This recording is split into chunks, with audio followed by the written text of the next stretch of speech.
বায়ুমণ্ডলের স্তরবিন্যাস। তাহলে আজ দ্বিতীয় অধ্যায়ে, দশম শ্রেণীর দ্বিতীয় অধ্যায়ে বায়ুমণ্ডলের স্তরবিন্যাস সম্পর্কে আলোচনা করব। বায়ুমণ্ডলের স্তরবিন্যাসকে দুটি ভাগে ভাগ করা। দেখো, রাসায়নিক গঠন অনুসারে বায়ুমণ্ডলের স্তরবিন্যাস, আর একটা হচ্ছে উষ্ণতার তারতম্য অনুসারে বায়ুমণ্ডলের স্তরবিন্যাস।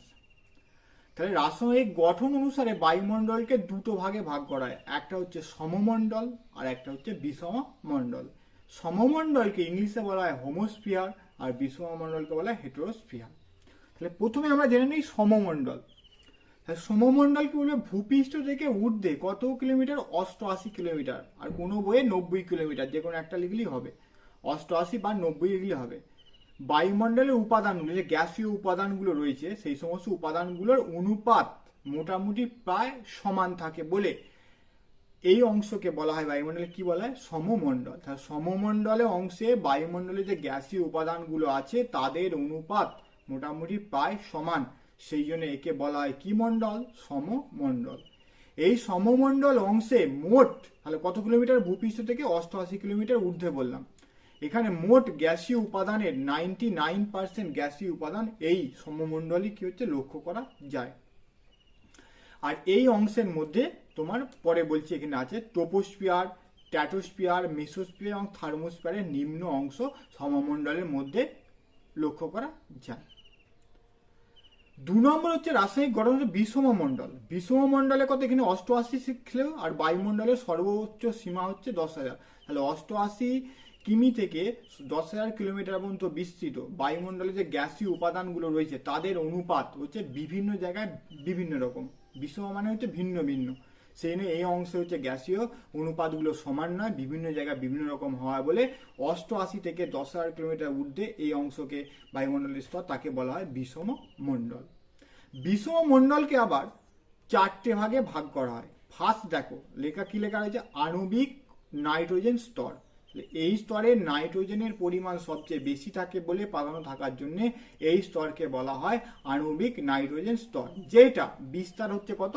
90 থেকে 200 কিলোমিটার ঊর্ধ্বে বায়ুমণ্ডল উপরিভাগে।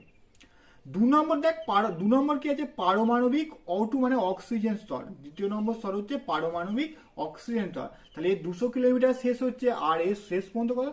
200 থেকে 1100 কিলোমিটার পর্যন্ত। কত কিলোমিটার? 200 থেকে 1100 কিলোমিটার পর্যন্ত অক্সিজেনের প্রাধান্য বেশি পরিমাণ থাকার জন্য এই স্তরকে বলা হয় পারমাণবিক অক্সিজেন স্তর। 3 নম্বর হিলিয়াম স্তর। তাহলে হিলিয়াম স্তর দেখে কি বোঝা যাচ্ছে? হিলিয়াম স্তরের হিলিয়াম গ্যাসের প্রাধান্য এই স্তরে বেশি পরিমাণ থাকে। সেটার বিস্তার কত? 1100 থেকে 35। তাহলে 1100 কিমি থেকে ঊর্ধ্বে 3500 কিলোমিটার পর্যন্ত হিলিয়াম গ্যাসের প্রাধান্য দ্বারা যে স্তর গঠিত তাকে বলা হবে হিলিয়াম স্তর। 4 নম্বর এবং সর্বশেষ বায়ুমণ্ডলের, তাহলে 3500 থেকে বায়ুমণ্ডলের ঊর্ধ্বে কত কিলোমিটার? 10,000 কিলোমিটার ঊর্ধ্ব পর্যন্ত হাইড্রোজেন সবচেয়ে হালকা গ্যাসের যে প্রাধান্যযুক্ত স্তর তাকে বলা হচ্ছে হাইড্রোজেন স্তর। তাহলে বিষমমণ্ডলের সর্ব ঊর্ধ্বে কি রয়েছে? হাইড্রোজেন স্তর, আর সর্বনিম্নে রয়েছে আণবিক নাইট্রোজেন স্তর। তাহলে বিষমমণ্ডল কটা ভাগে ভাগ করছে? 4টে। ফার্স্ট কি বললাম? আণবিক নাইট্রোজেন, পারমাণবিক অক্সিজেন, হিলিয়াম, আর সর্বশেষ হচ্ছে হাইড্রোজেন স্তর। উষ্ণতার তারতম্য অনুসারে বায়ুমণ্ডলকে 6টা ভাগে ভাগ করা হয়। 6টা ভাগে দেখো, ফার্স্ট হচ্ছে ট্রোপোস্ফিয়ার, যেটা হচ্ছে 18 কিলোমিটার পর্যন্ত বিস্তৃত ভূপৃষ্ঠ থেকে। সেকেন্ড হচ্ছে স্ট্র্যাটোস্ফিয়ার, যেটা 18 থেকে 50 কিলোমিটার পর্যন্ত বিস্তৃত ঊর্ধ্বে। থার্ড হচ্ছে মেসোস্ফিয়ার, যেটা বিস্তার হচ্ছে 50 থেকে 80 কিলোমিটার পর্যন্ত।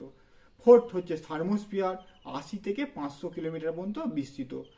5 নম্বর হচ্ছে এক্সোস্ফিয়ার, 500 থেকে 750 কিলোমিটার পর্যন্ত বিস্তৃত। আর সর্বশেষ হচ্ছে ম্যাগনেটোস্ফিয়ার, যেটা 750 থেকে বায়ুমণ্ডলে ঊর্ধ্বে 10,000 কিলোমিটার পর্যন্ত বিস্তৃত। সমমণ্ডলে প্রথমে বলছিলাম 88 কিলোমিটারের মধ্যে কে কে পড়ছে? দেখো, ট্রোপোস্ফিয়ার, স্ট্র্যাটোস্ফিয়ার, মেসোস্ফিয়ার আর থার্মোস্ফিয়ারের নিচের অংশ কিছু পরিমাণ তোমার সমমণ্ডলে তোমার লক্ষ্য করা যায়। উষ্ণতার তারতম্য অনুসারে বায়ুমণ্ডলের শ্রেণীবিভাগ। উষ্ণতার তারতম্য অনুসারে বায়ুমণ্ডলকে মোট 6টি ভাগে ভাগ করা হয়। 1 ট্রোপোস্ফিয়ার, 2 নম্বর হচ্ছে স্ট্র্যাটোস্ফিয়ার, 3 নম্বর হচ্ছে মেসোস্ফিয়ার, 4 নম্বর থার্মো বা আয়নোস্ফিয়ার, 5 হচ্ছে এক্সোস্ফিয়ার, 6 নম্বর হচ্ছে ম্যাগনেটোস্ফিয়ার। তাহলে উষ্ণতার তারতম্য অনুসারে বায়ুমণ্ডলকে 6টি ভাগে ভাগ করা হয়। তাহলে 1 নম্বর হচ্ছে ট্রপোস্ফিয়ার। ট্রপোস্ফিয়ার কাকে বলবে প্রথমে সংজ্ঞা করবে, তারপরে উচ্চতা বা বিস্তার, 3 নম্বর হচ্ছে উষ্ণতা, তারপর গুরুত্ব বা বৈশিষ্ট্য, যে কোনো একটা করলে হবে, লিখলেই হবে তোমার। ট্রপোস্ফিয়ারের সংজ্ঞা কি? তাহলে ভূপৃষ্ঠ থেকে বায়ুমণ্ডলের সর্বনিম্ন স্তর, যেখানে উচ্চতা বৃদ্ধির সাথে সাথে কি হয় উষ্ণতা হ্রাস পায়, সেই স্তরকে কি বলা হবে? ট্রপোস্ফিয়ার। উচ্চতা বা বিস্তার, তাহলে ভূপৃষ্ঠ থেকে নিরক্ষীয় অঞ্চলে কত কিলোমিটার? এটা 18 কিলোমিটার। আর মেরু অঞ্চলে এর বিস্তার হবে 6 থেকে 8 কিমি। তাহলে নিরক্ষীয় অঞ্চলের বিস্তারটা বেশি, 18 কিলোমিটার পর্যন্ত। যত মেরুর দিকে যাবে এর উচ্চতা আস্তে আস্তে কি হবে? কমতে থাকবে। মেরু অঞ্চলের বিস্তার কত লিখবে? 6 থেকে 8 কিমি। উষ্ণতা, প্রথমেই বললাম উচ্চতা বৃদ্ধিতে ট্রপোস্ফিয়ারে উষ্ণতা হ্রাস পায়। ভূপৃষ্ঠ থেকে যদি 1 কিমি ওপরে উঠি 6.4 ডিগ্রি সেন্টিগ্রেড হারে উষ্ণতা হ্রাস পায়। ট্রপোস্ফিয়ারের নিরক্ষীয় অঞ্চলের উচ্চতা কত? 18 কিলোমিটার। সর্বোচ্চ স্তরে যে উষ্ণতা কত হয়? -55 ডিগ্রি থেকে -80 ডিগ্রি। তাহলে ট্রপোস্ফিয়ারের যে সর্বোচ্চ স্তর, যেখানে 18 কিলোমিটার অংশে, সেখানে সর্বোচ্চ উষ্ণতা কত লিখবে? -55 ডিগ্রি থেকে -80 ডিগ্রি সেলসিয়াস বা সেন্টিগ্রেড। এবার জানবো ট্রপোস্ফিয়ারের গুরুত্ব। ট্রপোস্ফিয়ারের গুরুত্ব কি কি? তাহলে 1 নম্বর লিখেছি দেখো, সমগ্র বায়ুমণ্ডলের মোট ভরের প্রায় 75% এই স্তরে থাকায় একে বলা হয় ঘনমণ্ডল। তাহলে 6টা যে স্তর রয়েছে তার মধ্যে এই স্তরে হচ্ছে মোট ভরের বায়ুমণ্ডলের 75% এই স্তর অবস্থান করে বা লক্ষ্য করা যায়। সেই জন্য এই স্তরকে বলা হয় কি মণ্ডল? বলা হয় ঘনমণ্ডল। 2, এই স্তরে মেঘ, ঝড়, বৃষ্টি, তুষারপাত, বজ্রপাত, কুয়াশা ইত্যাদি হয় বলে এই স্তরকে বলা হয় কুব্ধ মণ্ডল। তাহলে এই স্তরের মধ্যে ঝড়, বৃষ্টি, শিশির, কুয়াশা, তুহিন ইত্যাদি লক্ষ্য করা যায়, সেটাকে কুব্ধ মণ্ডল বলা হয়। 3 নম্বর, জীবজগতের বিস্তার এই স্তরেই দেখা যায়। তাহলে জীবজগতের যে বাসস্থান বা অবস্থান আমরা লক্ষ্য করতে পারি, সেটা কোন স্তরে? হচ্ছে ট্রপোস্ফিয়ার। 2 নম্বর স্তর স্ট্র্যাটোস্ফিয়ার। 2 নম্বর স্তরের নাম হচ্ছে স্ট্র্যাটোস্ফিয়ার। তাহলে ট্রপোস্ফিয়ারের ঊর্ধ্বে, যেখানে উচ্চতা বৃদ্ধির সাথে সাথে উষ্ণতা বৃদ্ধি পায়, সেই দ্বিতীয় স্তরটাকে বলা হবে কি স্তর? স্ট্র্যাটোস্ফিয়ার। উচ্চতা বা বিস্তার, স্ট্র্যাটোস্ফিয়ারের নিরক্ষীয় অঞ্চলে ট্রপোস্ফিয়ার শেষ হয়েছিল কত কিলোমিটার? 18 কিলোমিটার। 18 থেকে 50 কিলোমিটার উপরিভাগে যে বিস্তর হচ্ছে, সেটা হচ্ছে বিস্তারটা কত? 18 থেকে 50 কিমি ঊর্ধ্বে এই স্ট্র্যাটোস্ফিয়ার স্তর লক্ষ্য করা যায়। 3 নম্বর, উষ্ণতা। এই স্তরে আমি কি বললাম? উচ্চতা বৃদ্ধির সাথে সাথে উষ্ণতা বৃদ্ধি পায়। এখানে ছিল -55 থেকে -80 ডিগ্রি ট্রপোস্ফিয়ার ছিল। তাহলে উষ্ণতা বৃদ্ধি পেতে পেতে এই স্তরের সর্বোচ্চ সীমা কত? 50 কিমি। সর্বোচ্চ সীমায় উষ্ণতা কত ডিগ্রি সেলসিয়াস? 0 ডিগ্রি সেলসিয়াস হয়। আর এই স্তরের গুরুত্ব কি? এই স্তরে ওজোন গ্যাসের প্রাধান্য থাকায় ক্ষতিকারক মহাকাশ থেকে যে সূর্য থেকে আগত অতি বেগুনি রশ্মি হয়েছে, তাহলে ক্ষতিকারক অতিবেগুনি রশ্মি হাত থেকে মানব জগৎকে কি করে? এই স্তর রক্ষা করে। 2 নম্বর, জলীয় বাষ্প, মেঘ, ধূলিকণা ইত্যাদি থাকে না বলে এখানে শান্ত আবহাওয়া বিরাজ করে। সেই জন্য তীব্র গতি সম্পন্ন জেট বিমানগুলো এই স্তর দিয়ে কি হয়? যাতায়াত করে। আর একটা কি হয়? শুকতি মেঘ যেটা বলা হয় শুকতি মেঘ। আন্টার্কটিকায় শীতকালে শুকতি মেঘ বা মাদার অফ পেয়ার্স ক্লাউড এই স্তরেই তোমার লক্ষ্য করা যায়। শুকতি মেঘ তাহলে কোন স্তরে লক্ষ্য করা যায়? লিখবে স্ট্র্যাটোস্ফিয়ারে লক্ষ্য করা যায়। 3 নম্বর, বায়ুমণ্ডলের যে 3 নম্বর স্তর হচ্ছে, সে স্তরের নাম হচ্ছে মেসোস্ফিয়ার। তাহলে মেসোস্ফিয়ারে কি দেখে লিখে? উচ্চতা বৃদ্ধিতে উষ্ণতা হ্রাস পাবে। তাহলে স্ট্র্যাটোস্ফিয়ারের ঊর্ধ্বে বায়ুমণ্ডলের যে তৃতীয় স্তর, তাহলে সেখানে উচ্চতা বৃদ্ধিতে উষ্ণতা হ্রাস পাবে, সেই স্তরকে এক কথায় বলা হবে মেসোস্ফিয়ার। মেসোস্ফিয়ার দেখো, স্ট্র্যাটোস্ফিয়ারে কত শেষ ছিল? 50 কিলোমিটার। তাহলে ঊর্ধ্বে 50 থেকে 80 কিলোমিটার ঊর্ধ্বে এই স্তরের অবস্থান লক্ষ্য করা যায়। উষ্ণতা, এই স্তরের উষ্ণতা হচ্ছে -80 ডিগ্রি সেলসিয়াস থেকে -93 ডিগ্রি সেলসিয়াস।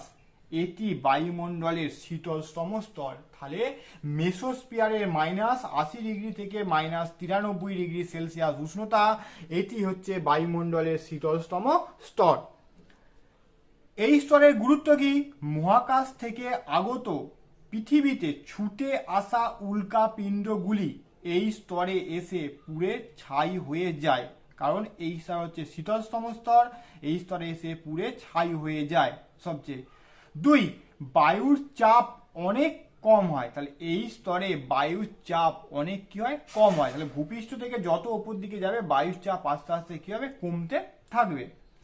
3, এই স্তরে নৈশ দুটি মেঘ বা নকটিলুসেন্ট মেঘ এই স্তরে সৃষ্টি হয়, তাহলে এই স্তরে বায়ুর চাপ অনেক কম হয় আর মহাকাশ থেকে আগত যে সমস্ত উল্কাপিণ্ড এই স্তরেই এসে তোমার পুড়ে ছাই হয়ে যায় আর নৈশ দুটি মেঘ এই স্তরেই লক্ষ্য করা যায়। 4 নম্বর যে স্তর সেই স্তরের নাম হচ্ছে কি স্তর, থার্মোস্ফিয়ার বা আয়নোস্ফিয়ার। থার্মোস্ফিয়ার বা আয়নোস্ফিয়ার কাকে বলবে, মেসোস্ফিয়ারের ঊর্ধ্বে বায়ুমণ্ডলের চতুর্থ স্তরকে বলা হবে থার্মোস্ফিয়ার, কারণ উচ্চতা বৃদ্ধির সাথে সাথে উষ্ণতা অতি দ্রুত হারে বৃদ্ধি পায় বলে এই স্তরের নাম কি হচ্ছে, থার্মোস্ফিয়ার। চতুর্থ স্তরে উচ্চতা বৃদ্ধির সাথে সাথে উষ্ণতা বৃদ্ধি পায় খুব দ্রুত হারে। এই স্তরের বিস্তার, মেসোস্ফিয়ার ছিল 80 কিলোমিটার, তাহলে পরেরটা শুরু হবে কত, থার্মোস্ফিয়ার 80 থেকে 500 কিলোমিটার পর্যন্ত উপরিভাগে এই স্তরে বিস্তার লাভ করেছে বা এই লক্ষ্য করা যায়। উষ্ণতা কত ডিগ্রি, এই স্তরে উষ্ণতা থাকে কত, 1200 ডিগ্রি সেলসিয়াস। আর লাল কাজে লিখে দেখো, অতি বেগুনি রশ্মি, রঞ্জন রশ্মি, গামা রশ্মি ইত্যাদি এই স্তরে এসে শোষিত হয় বলে সেই জন্য এই স্তরের তাপমাত্রা কি হচ্ছে সবচেয়ে বেশি লক্ষ্য করা যায়। এই স্তরের গুরুত্ব কি, তাহলে আয়নোস্ফিয়ার বা থার্মোস্ফিয়ারের স্তরের গুরুত্ব কি, এখানে বেতার তরঙ্গ আয়নোস্ফিয়ারে বাধাপ্রাপ্ত হয়ে ফিরে আসে বলে আমরা ঘরে বসে সংবাদ, গান, বাজনা, রেডিও মারফত বাড়িতে বসে সবকিছু দেখতে ও শুনতে পাই সেই স্তরের জন্যে। 2 কি, ইলেকট্রন এবং প্রোটন কণার সংঘর্ষের জন্যে মেরু জ্যোতি দেখা যায়, যে 6 মাস উত্তর গোলার্ধে এবং দক্ষিণ গোলার্ধে রাত্রি থাকে, সেই রাত্রিবেলা আকাশে সূর্য লক্ষ্য করা যায়, এই স্থলে আলোক ছটার জন্যই 6 মাস এই যে রাত্রিকালীন আলোক ছটার জন্যই তোমার এই যে মেরু জ্যোতি যে লক্ষ্য করা যায় এই স্তরের জন্যই তোমার ওই আলোক ছটাটা সৃষ্টি হয়, যেটা ইলেকট্রন এবং প্রোটন কণার সংঘর্ষের ফলে এই আলোক ছটাটা উৎপন্ন হয়। 5 নম্বর কি দেওয়া আছে, এক্সোস্ফিয়ার। 5 নম্বর যে স্তর হচ্ছে বায়ুমণ্ডলের তার নাম হচ্ছে এক্সোস্ফিয়ার। থার্মোস্ফিয়ারের ঊর্ধ্বে বায়ুমণ্ডলের পঞ্চম স্তরকে বলা হয় এক্সোস্ফিয়ার। এই স্তরে উচ্চতা বৃদ্ধির সাথে সাথে উষ্ণতা কি হয়, বৃদ্ধি পায়। এখানে শেষ হয়েছিল কত কিলোমিটার, থার্মোস্ফিয়ারে 500 কিলোমিটার, 500 কিলোমিটার থেকে 750 কিলোমিটার পর্যন্ত বায়ুমণ্ডলের ঊর্ধ্বে এই স্তরে বিস্তার লাভ করেছে। উষ্ণতা, এই স্তরে কত উষ্ণতা, তাহলে এই থার্মোস্ফিয়ারে যেমন অতি দ্রুত হারে উষ্ণতা বৃদ্ধি পাচ্ছিল, এখানে সেই হারে বৃদ্ধি পায় না। এই স্তরের উষ্ণতা কত লক্ষ্য করা যায়, টোটাল 1600 ডিগ্রি সেলসিয়াস। কত ডিগ্রি, 1600 ডিগ্রি সেলসিয়াস। এই স্তরের গুরুত্ব কি, হাইড্রোজেন ও হিলিয়াম গ্যাসের প্রাধান্য এই স্তরে লক্ষ্য করা যায়। 2 নম্বর কৃত্রিম উপগ্রহ, তারপরে তোমার মহাকাশ স্টেশন সাধারণত এই স্তরে অবস্থান করে। দুটো গুরুত্ব। সর্বশেষ ম্যাগনেটোস্ফিয়ার, সর্বশেষ বায়ুমণ্ডলের 6 নম্বর যে স্তর সেই স্তরটার নাম হচ্ছে ম্যাগনেটোস্ফিয়ার।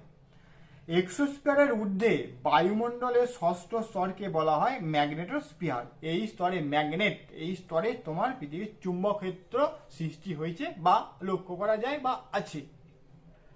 আর এখানে শেষ হয়েছিল কত, 750 কিমি। তাহলে 750 কিমি থেকে ঊর্ধ্বে বায়ুমণ্ডলের যে শেষ সীমা কত, 10,000 কিলোমিটার ঊর্ধ্ব পর্যন্ত ম্যাগনেটোস্ফিয়ারের বিস্তার। উচ্চতা বৃদ্ধির সাথে সাথে এই স্তরেও উচ্চতা বৃদ্ধির সাথে সাথে এই স্তরে উষ্ণতা বৃদ্ধি পেতে থাকে। গুরুত্ব কি, ইলেকট্রন ও প্রোটন কণা বেশি পরিমাণে থাকায় চুম্বক ক্ষেত্রের এইখানে সৃষ্টি হয়েছে, চুম্বক ক্ষেত্র সৃষ্টি হয়েছে। 2 নম্বর কি, ভ্যানে অ্যালেন বিকিরণ বলয় এই স্তরেই লক্ষ্য করা যায়। তাহলে ভ্যানে অ্যালেন বিকিরণ বলয়টা কি বলয়, ম্যাগনেটোস্ফিয়ারে 4000 কিমির ঊর্ধ্বে অধিক উচ্চতায় চুম্বক ক্ষেত্রটি বলয় আকারে অবস্থান করে। তাহলে পৃথিবীর চারদিকে বলয় আকারে অবস্থান করে, এই বলয় কি বলা হয়, ভ্যান অ্যালেন বিকিরণ বলয়। তাহলে বায়ুমণ্ডলের যে উষ্ণতার ভিত্তিতে বায়ুমণ্ডলকে কটা ভাগে ভাগ করতে পারলে? 6টা ভাগে। তাই 6টা ভাগে উষ্ণতার সম্বন্ধে ট্রপোস্ফিয়ার পড়লে, স্ট্র্যাটোস্ফিয়ার পড়লে, মেসোস্ফিয়ার, থার্মোস্ফিয়ার, এক্সোস্ফিয়ার ও ম্যাগনেটোস্ফিয়ার।